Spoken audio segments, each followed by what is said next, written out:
Liyue.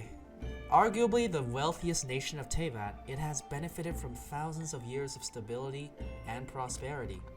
Under the leadership of the Geo Archon, it has seen many conflicts and hardships throughout the centuries, but they have since enjoyed stability and prosperity after the end of the Archon War. However, there have been challenges. They've been facing uncertainty amidst the recent events in the Archon quest, and Liyue as a nation itself seems to be in a transitional phase. But everything seems to be fine, right? I mean, look at how we handled Bashed. It shows we can fight against an enemy god by ourselves and win. The future is bright and glorious, led by the leadership of the Qixing and the people. That's not being honest, that's just plain stupid. That's not being honest, that's just plain stupid. Oh, of course. Humans are perfectly capable of ruining everything by themselves. Now you shall. Okay. Well, maybe I was exaggerating. Or maybe this is exactly what we're supposed to believe. I mean, Liyue is always portrayed to look strong and optimistic in the Archon quests, and we always have so much fun in the events. Indeed, to claim independence from gods is no small feat in a world ruled by gods and divine beings. Unfortunately though, independence itself does not necessarily equate to improvement or progress. The Lawrence clan are a perfect example of a human-led nation in Teyvat gone horribly wrong. Because after all, what's more iconic of human conflict than conflict between fellow humans? And unfortunately for Liyue, they're certainly not the most harmonious nor cooperative bunch. Anyways, if you look around and remember the people you've met, the cracks of Liyue society really might begin to show. And while we know strong leaders like Ningguang and the Qixing are actively managing things to their best ability, it'd be impressive if they could eliminate the problems entirely. But of course, one may find that resolving internal unrest may be far more difficult than defeating ancient gods. In Xingqiu's story quest, we meet a lovely ore merchant fellow named Gentry Moutsai who basically tries to coerce a poor bookseller into an unfair trade deal. We beat up his gang of treasure hoarders, and Fatui used for said intimidation and coerce him into an unfavorable trade deal, and now everyone's happy. Then there is Xiao's story quest, where we start off by meeting a guy who basically is impersonating an adepti to swindle people out of their money. Of course, we ultimately go and confront him and scare the crap out of him, and then he turns into a good guy. So everyone's happy again. Then there is Ganyu's story quest, where a part of it requires us to expose business fraud into business rivals. We also beat up an innocent Fatui skirmisher on false accusations. Oh, I'll never forget how we treated him.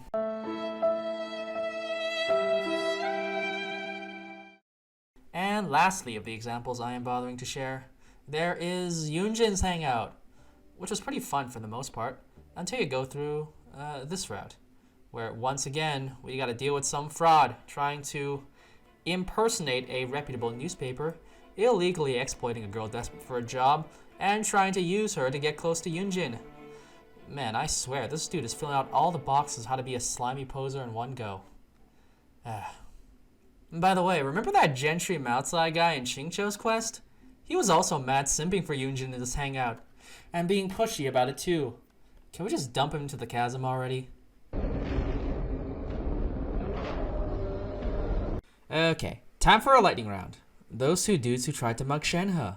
That one guy selling illegally rebranded wine from the Dawn Winery. This old man who's trying to price gouge customers to save his dying business. The two guys who manipulated a child to lie and deceive Ningguang. The guys at the auction who took and claimed Ningguang's Jade Chamber stuff. You get the idea. There's a lot of people driven by greed, isn't it? And this is hardly the end of it. And while I'd love to dump more of these people into the chasm, the fact that these incidents are so common means blaming all these individuals only gets you so far. At this point, it feels like a systemic issue. After all, doesn't it reflect poorly on the nation of Liyue to have so many unsavory folks running around? Yunjin's hangout is perhaps the strongest argument for a systemic failure. Shiyun has said herself that she got herself into this illegal mess because she was job hunting. You could say that she was probably really desperate to find work. While we saved her and all, nothing was said about what led to this happening. So now we must ask, who else are in desperate situations like this? And what happened to the people who weren't as lucky enough to meet the traveler? And that would lead me to my second point of observation, which is the treasure hoarders. Now, according to the in-game archive, it seems that one of the main reasons why new recruits join the treasure hoarders is because of poverty and lack of education, or some combination of both. More on the education side of things, allow me to introduce to you Lan. You might know her from the Unseen Razor questline, which is kind of a meme now. Anyways, there's an important detail about this character that grabbed my attention. She barely knows how to read. Like, at minimum, she recognizes the word sword and just goes after anything related to a sword, which we know is the Unseen Razor. There's another character working at the Boo Boo Pharmacy, and he is literally illiterate. Like, you gotta send him prescriptions with drawings on them just to get him to know the medicine. Like, I don't know about you, but the idea of a guy who cannot even read working at a pharmacy, it just feels so wrong. Like, bruh. And nothing about these situations seem unique to these characters. According to the wiki, level of education seems to be largely dependent on your economic and social standing, while Mondstadt, a nation far poorer in material wealth, has no illiterate NPCs. The exception is Razor, but he was literally raised by wolves. It really is a huge indictment on Liyue society, who cannot even provide basic education to all of its people, despite being far wealthier and more powerful than the nation who has. The poverty is well hinted through the earlier story quests. You could either be at the bottom like Shiyun, or you could fall into poverty like Chan the Ninth through some unfortunate business act, could end up bankrupting you or getting you into crippling debt. I can't imagine some of these guys not feeling alienated from society when they try their best to live the right way and still end up poor and desperate.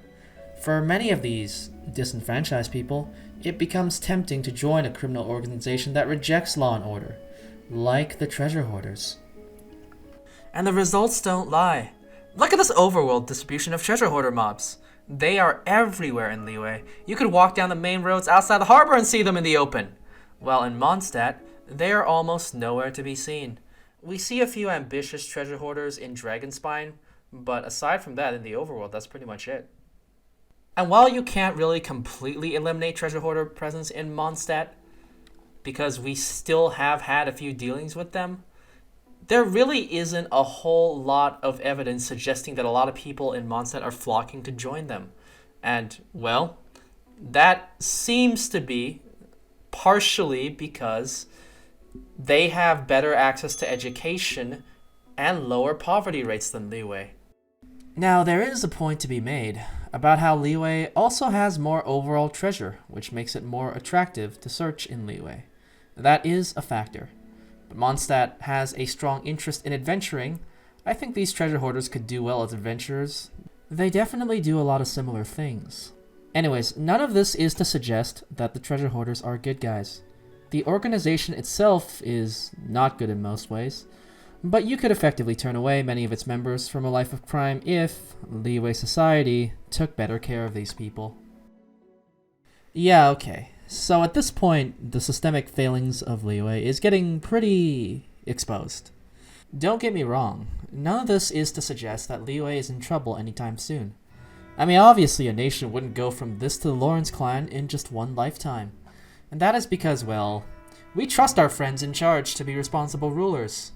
After all, these issues have likely persisted for centuries under Rex Lapis, so it's not so bad as to pose an existential threat. The true concern I'd have is over the long term. The Lawrence clan took centuries to devolve into this corrupt feudal state, but it still happened. They were once noble and virtuous, until they weren't. It was the long disconnected future generations that adopted a twisted view of themselves and the world, and eventually tore down what the older generations had built. And this is what concerns me about Liyue's present situation. The Qixing is not a democratically elected body, and its members are typically the wealthiest or most influential members of the business world. There's a major emphasis on the acquisition of wealth and the pursuit of profit, a highly endorsed motive by the current Tianshuang, Ningguang. There are two factors that could lay the foundations for the decay of Liyue society. First, there is the risk of classism. For every Ningguang who rose from nothing, there are countless others who are still clearly struggling. And unlike Ningguang who came from poverty, future generations of Qixing could easily fall out of touch and fail to recognize the average person's struggle. They may even begin to see their wealth as a sign of their own superiority over others, and look down on the downtrodden, lower-class people. After all, it's very easy to believe you're better than the guy at the pharmacy who can't read. The threat of class-based discrimination then becomes very real, and that could have disastrous consequences.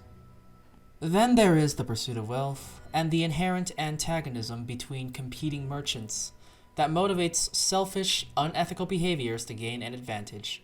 We've already seen this with Mao Tsai and the owner of Third Round Knockout, amongst many more. If a few of these people become powerful enough and start gaining influence in government institutions to enrich themselves at the expense of others, then corruption will take root, thus accelerating the process. The Adepti have long been excluded from administrative duties, and their most notable contract is to protect Liyue from external threats. Their position in the future may be at risk. If Liyue believes that they no longer need their protection, and thus no longer respect the Adepti nor consider them threats, I would not rule out the possibility of conflict for motives of resource extraction. We've already seen the story with Ajdaha, in which human mining activity damaged the ley lines and eroded his sanity. It's possible that respect for the Adepti will slowly decline, seeing as they are no longer needed in Liyue, and that could only lead to trouble.